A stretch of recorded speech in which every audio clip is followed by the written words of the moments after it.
the three most important things in business. The three most important things in business. Number one, results. Number two, results. Number three, results, ladies and gentlemen. Business is a very practical environment in which to work. I get excited in the business world. I get excited because it's all about doing. Results is what we're going to be speaking about today. And we're going to be exploring design methodologies, and something called design thinking that we're going to apply to achieve better results.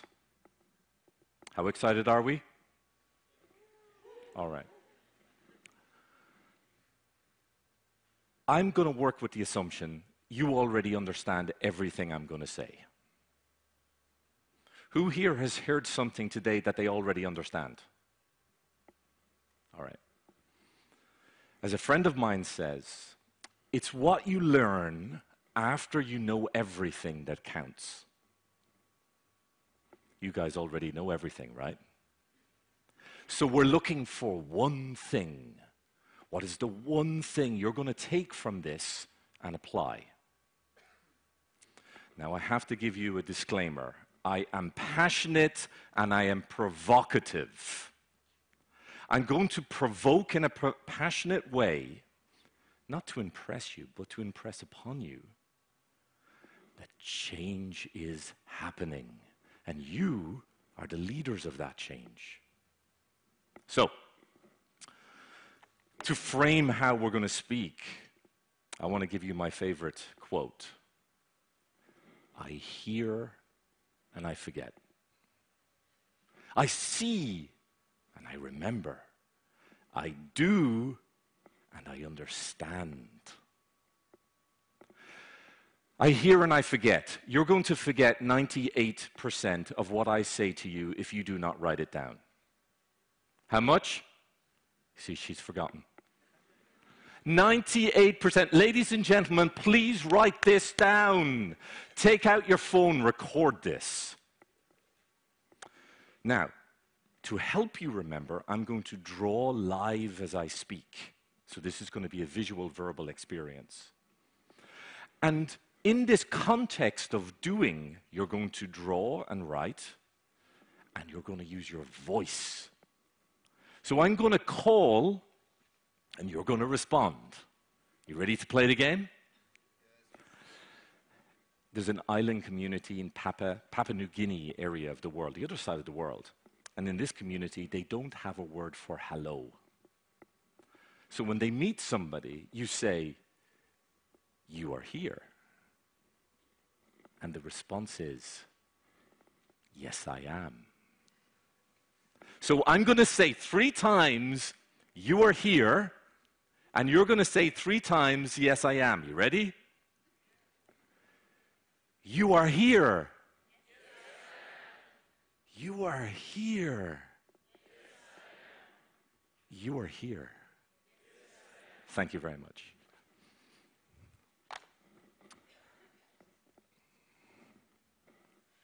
This is a live performance. I am fascinated with how this becomes this. How does an individual become part of a community?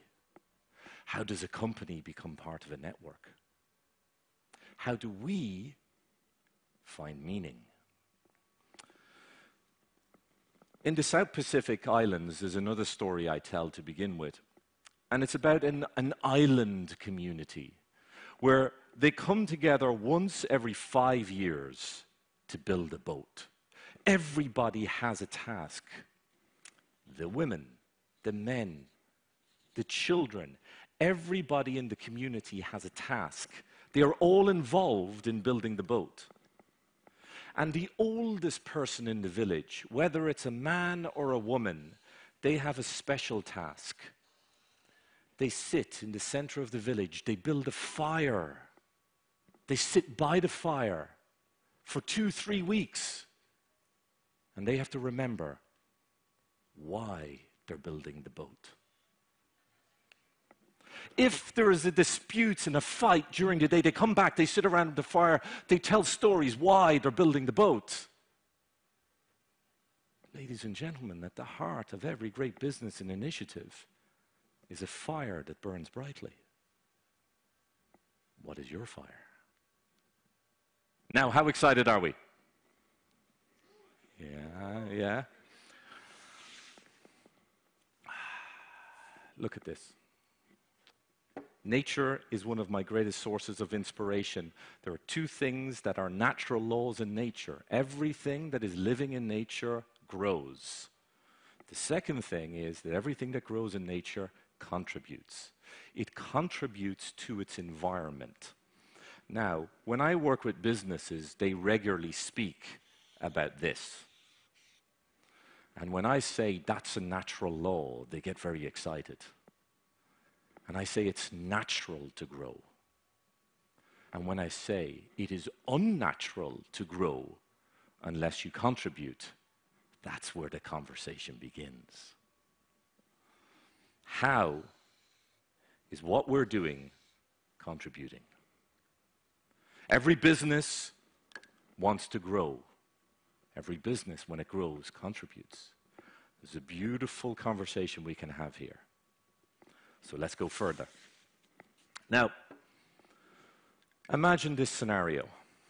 This is now, that is the past, and this is the future. It is possible for us to analyze the past because the past exists. Is it possible to analyze the future? No.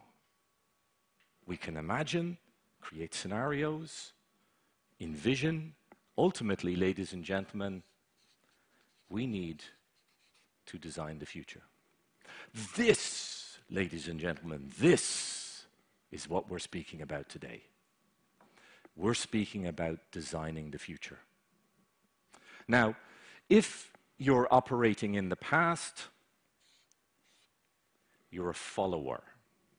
If you're operating just in the now, you're reactive.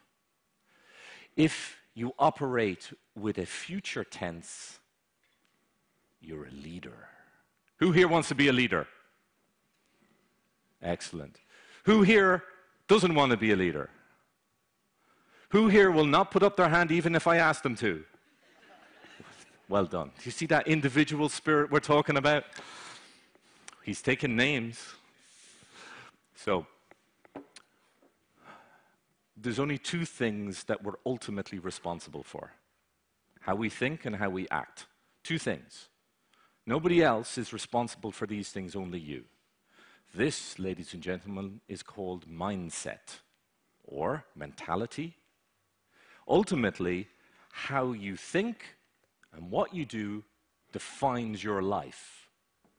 If you're an organization, this is culture.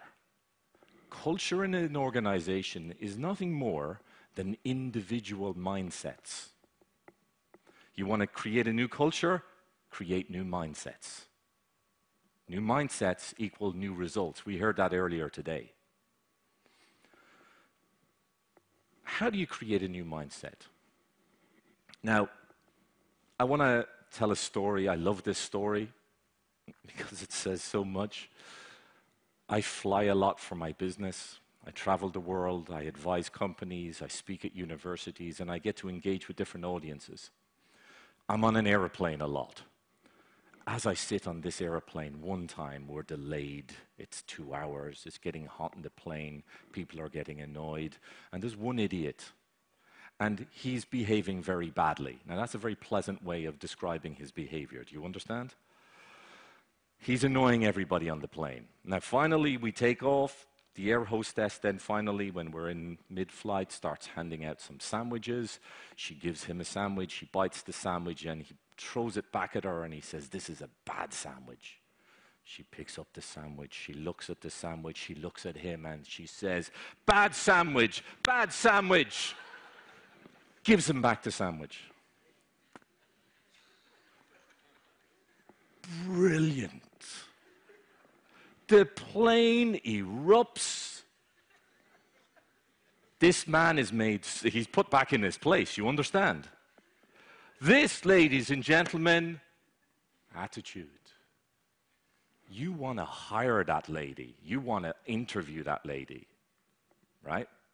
Attitude is everything. So let's talk about a mind shift. Please write down this word, success. Everybody write down this word. For those of you who are not writing this down, imagine it. You see it? Now, have you got that written down clearly? Excellent. Now, please cross it out.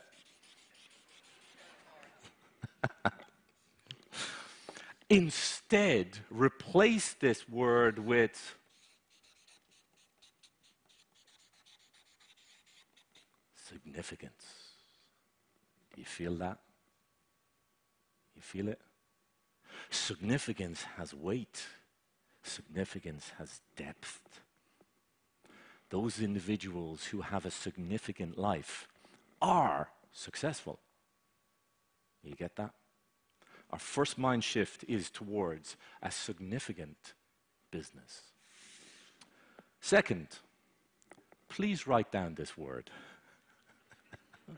Oh, you're good. You're good. Sharp, I see. Sharp. Has everybody got this written down clearly? Yes. Now underline it. And now cross it out. Instead of experience, please write down this word.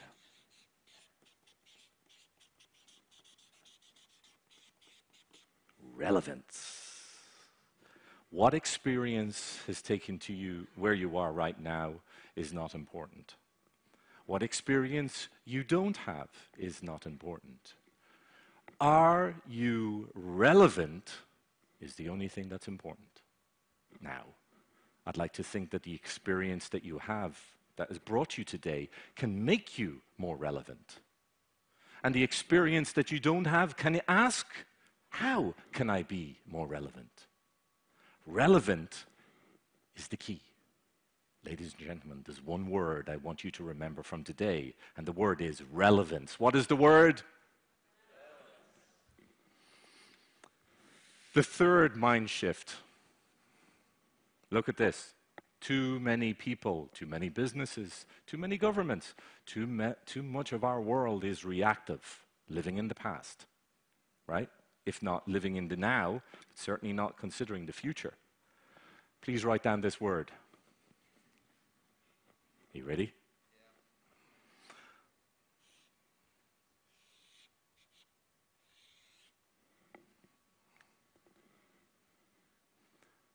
Obviously, this is a visual trick.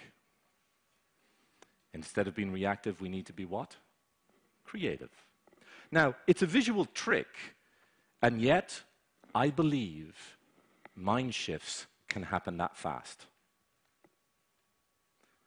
Transformation is fast.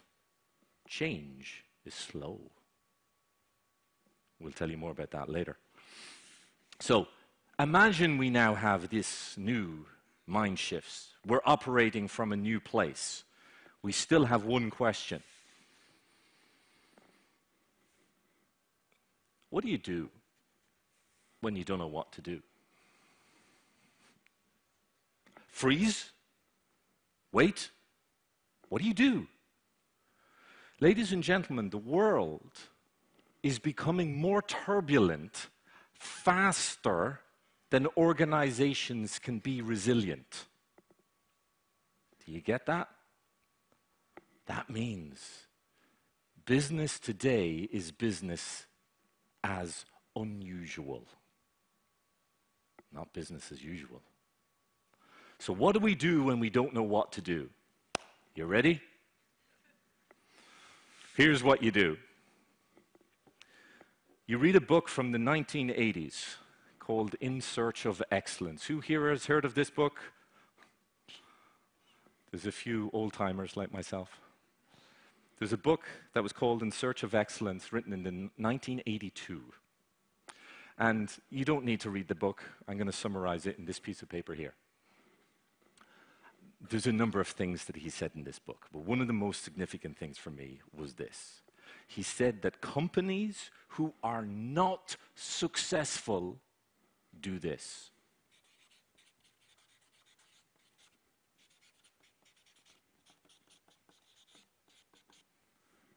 Ready, aim, fire. Companies are not successful. That's what they do. He says companies who are successful, they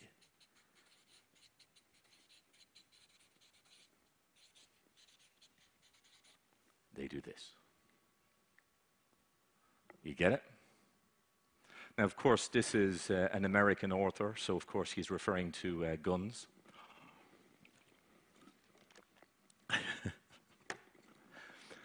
The classic Harvard Business School case study.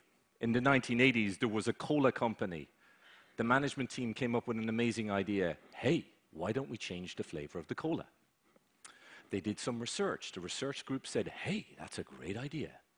Then they launched a campaign, spent millions, and it was almost the end of that organization. Classic case study, Harvard Business School. Instead, imagine the Japanese soft drinks company that launches 30 flavors of cola into the Tokyo market for 3 months. After which product X, Y, and Z are successful. After which they focus and refine. You get this, guys?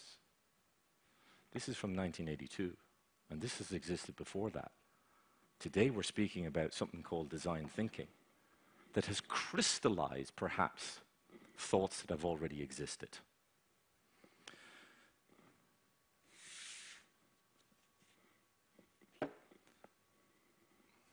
The first thing we do is we act. The second thing we do is, as quickly as possible, we reflect. Once we've acted and reflected, we then consult. Consult, by the way, is a fancy word for saying, have a conversation with as many people as possible.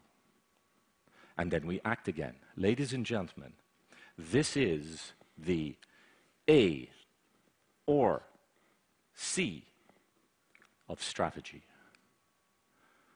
I don't want to give you a one-page business strategy. I want to give you a 3-letter business strategy. A or C. Everything we do needs to be in action, reflection, consultation. Act and reflect as quickly as possible. Consult as openly as possible, and then repeat. This is design thinking. This is agile. This is adaptive strategies. This, ladies and gentlemen, is quite obvious. Yet some of the most common things are not that obvious. Even the fact that we have to remind ourselves that we should put people at the center of what we do. So now we call it human-centered design. As opposed to what? Alien-centered design? Unfortunately, we need to rename and reload things because we've forgotten their essence. Design has always been human-centered. And perhaps we've just forgotten that it's human-centered, so we have to reload it, reclaim it. Does it make sense? Ladies and gentlemen, what you do is you act. The second thing you do is you reflect. The third thing you do is you consult. This is design thinking. This, ladies and gentlemen, is the strategy of every business. Today, the strategy is experimentation. It is not a strategy, it is the strategy. How excited are we? Right, now, we're going to rock and roll. This is halfway through the roll. We're going to go deeper. This is 5 meters in, right? We've got another 5 meters to go. We're going to go deeper. We're crossing a threshold. You ready? Yeah. All right. What's the most important word? Relevance. So, ladies and gentlemen, the first thing that you do when you start thinking is I want you to think small. I want you to think small, and the first thing that I want you to think about is a small scope. Scope is just another way of saying how big should the project be, how big should whatever we're focusing on be. So how big should it be? Well, the size of your project or the focus area should be as big as how you stay intimate with your customer. Empathy. Empathy is the quality that you need to maintain as your project grows. So at start, keep it small. Therefore, the first thing when you think about your scope, you start thinking about who. Who am I going to deal with? Think small, small scale, small project, small scope. It's about who. And your goal is to stay intimate, stay with empathy. The second thing, when you think small, I want you to also think small in relation to time. Remember the example of the Tokyo soft drinks company? It was only 3 months. It was a short period of time. So when you think about time, what I want you to think about is short feedback loops. Look at this. You see that? That's an action. You see this point here? That's a reflection. You see this stuff in here? That's a consultation. You get it? Act, reflect, consult, and it grows over time. The focus of time is for you to define what you're doing. Therefore, when you think small about time, it's about your what. Think small. The third thing I want you to think small about is one of the key things that comes up again and again when we talk about entrepreneurship, when we talk about growth, and it's to do with teams. How big should your team be? Well, here's my advice. This should be the size of your team. By the way, these are people. That's how big your team should be. There's many examples we've heard from Amazon, and I think it's a great thing to reflect on how do these large organizations who are very successful, what do they say? Well, one of the things that they say is that the team should be size 2 pizza rule. Can you feed your team with 2 pizzas? Now, I personally eat a lot. The other way of looking at it is the taxi rule. Can you fit your team in 1 taxi? These are just things to play with. Ultimately, what is the point? The point is all people who are on the team need to be active in the project. They need to be empowered. So when you think about teams, the key thing that teams are doing is they're the ones that are generating ideas. So team is about how. Do you get this? Think small. Scope, think small. Time, think small. Team. And of course, because we've been thinking small enough, we now need to think big. Hold the question in your mind. I love how questions can empower us. There are different types of question. One type of question is a quick responsive question. We answer it, we move forward. The other type of questions are questions that we don't answer, but questions that we hold, guiding questions. And I personally believe that at the heart of every great organization is a guiding question. This is an example of a question that you could take to explore the size of an opportunity. How will this project, this company, this initiative impact 1 million people? Now, for those of you who are super achievers, we'll just add 1 million. Another few zeros. I think we put too much emphasis on answering rather than asking. So, let's explore the difference between these two things. This is a problem.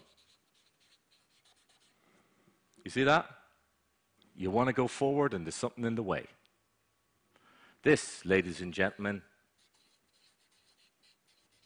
is an opportunity. There's no problem. Problem solving, which we tend to be quite good at, is all about solutions. Solution-focused. Many businesses are very good at problem solving and solution-focused thinking.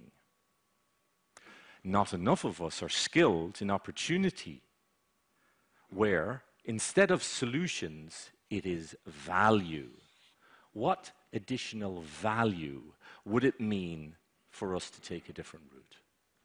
Problem solving is a different mindset than opportunity seeking. And we need to explore new opportunities for the future. So, are you ready for this? You have to tell me honestly, what's the first thing you read when you see this, right? Ready?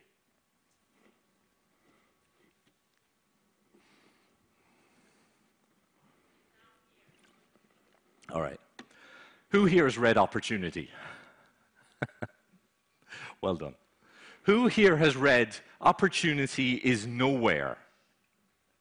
Thank you for your honesty. Who here has read Opportunity is Now Here? Well done. Who here is a fanatic about skiing has read I Snow Here? Brilliant. Ladies and gentlemen, opportunity is nowhere. Opportunity is now here. Which one of these is correct? Both. Welcome to the world of perception. So imagine this is your worldview. This is somebody else's worldview. What we do by working in multidisciplinary teams is we do this. Now, you see this box here? Is that at the front or the back? Can it be at the front? Now, can it be at the back? Right. That's mind shift. This is why we need to collaborate. So that if you feel there wasn't an opportunity here, we explore and expand.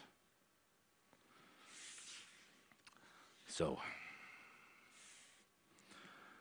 imagine point A. You are at point A. Now imagine point B. You at point A have a collection of bricks.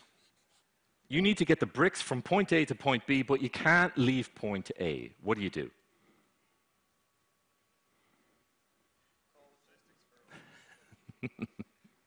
What else? Rebrand. Throw them, thank you. Now, same scenario. This time, point A, point B. This time, instead of having bricks, this time you have a collection of these things. Now, if you've never seen what Irish birds look like, these are Irish birds. Now, so this time you're at point A, you've got a collection of birds. You need to get them to point B without leaving point A. What do? This is brilliant. For those of you who haven't heard that, I'll get that in a moment. What do you think? What can you do? Train them to walk. Nice. Alternatively, we control food. Right. Now, the theory is they'll follow. You get that? One of these, ladies and gentlemen, is called management, and the other is called leadership. Who here speaks French?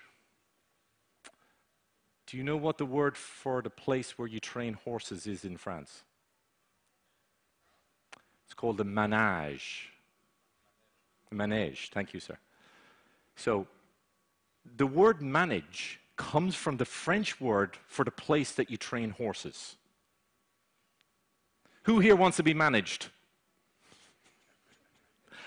Horses and objects are the only things we should manage. Everything else should be led.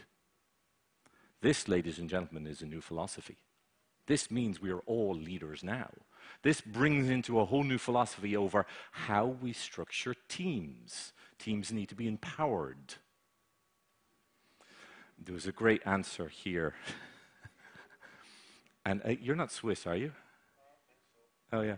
So I give this exercise to many different groups around the world, and I was once dealing with a group of Swiss engineers, right? And they told me the angle of efficiency to throw that at. Right? Were they Swiss Germans? I don't know. They were Swiss engineers. What do you want? And when I gave them the second, without hesitating, they said, kill the birds and throw them.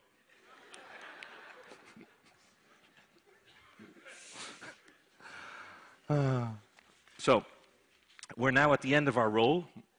So before we re-roll and summarize, there's this is the last thing that's on the roll, ladies and gentlemen. It must be important. We use the word innovation and technology regularly in business and in life. Yet, they are not the same thing. Technology. Tech translates into a method of ology, knowledge. Technology literally means a method of knowledge. That's interesting. That means it's got nothing to do with bits, bytes, and digital stuff, but rather a method of knowledge. That's opened up a whole new series of possibilities in organizations. The second thing is, innovation is at the heart. Technology is the servant. Airbnb, Uber, Spotify, we can list many of them. None of these companies, at the beginning at least, had any proprietary technology. None of them created their own technology. Instead, what they did was they take the existing technology, used design, and created something new. One of the leaders of Silicon Valley will say that the most unique thing about Silicon Valley is not technology, but rather its design, because it has the ability to translate. This is the future, ladies and gentlemen. We do not need to be technologists. We do need to be tech-aware. Now, let us re-roll and summarize. Technology is a means of knowledge. So, leadership. There's a new method of leadership. That new method of leadership is essential because we need others to be able to expand our worldview. Our worldview is our greatest filter on the world. Silicon Valley, they will say it's the ecology of Silicon Valley that is most unique. It is not a group of the same people, but it is a group of diverse people, of freaks. So we need diversity, and we need teams of diversity in order for us to see a multidimensional perspective. There is a great difference between solving problems and looking for opportunities. We're quite good at solving problems. We are less good at looking for opportunities. This is a whole area of opportunity. Think big. How does this touch the life of 100 million people? Think small. Small team. Can you feed them with a pizza? Think small. Small time. The focus in time is not to get something done fast. The focus in time is the number of iterations we can do. The number of iterations. How many loops can we go through? Test, operate, test, operate, test, operate. Think small.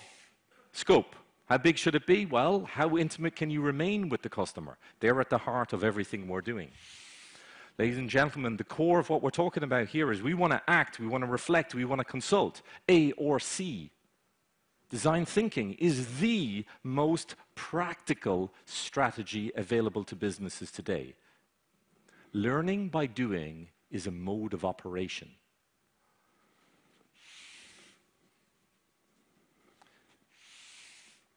What do we do when we don't know what to do? We act, we reflect, we consult. Let us be creative. Let us focus on the most important word today, which is let us look for significance. Success will follow. Mindsets. The mindset that we're talking about is a significant, relevant, creative mindset that focuses on the future. The natural law of growing and contributing is what we want to do with ourselves. We want to grow and contribute as an individual. It's what we want to do as an organization. It's what we want to do as a government. It's what we want to do as a society. Natural laws, which brings us back to our starting point. We've come full circle, ladies and gentlemen, so let me re-roll, bring us here, recap.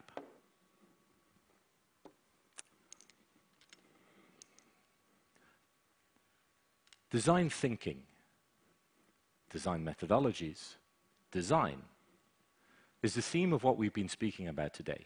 And I want to offer you a translation of that that I believe is very practical. What we do is we act. We then reflect.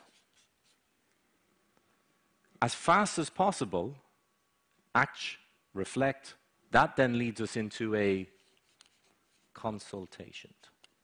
We consult, which brings us back to an action. This gives us an answer as to who we are focusing on.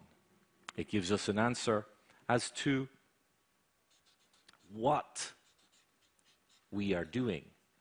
And most importantly, it's giving us how we're doing it. While all of this is taking place, there is something essential that is guiding it all. And that is the why. Ladies and gentlemen, I believe at the heart of every great business and initiative is a fire that burns brightly. Thank you very much.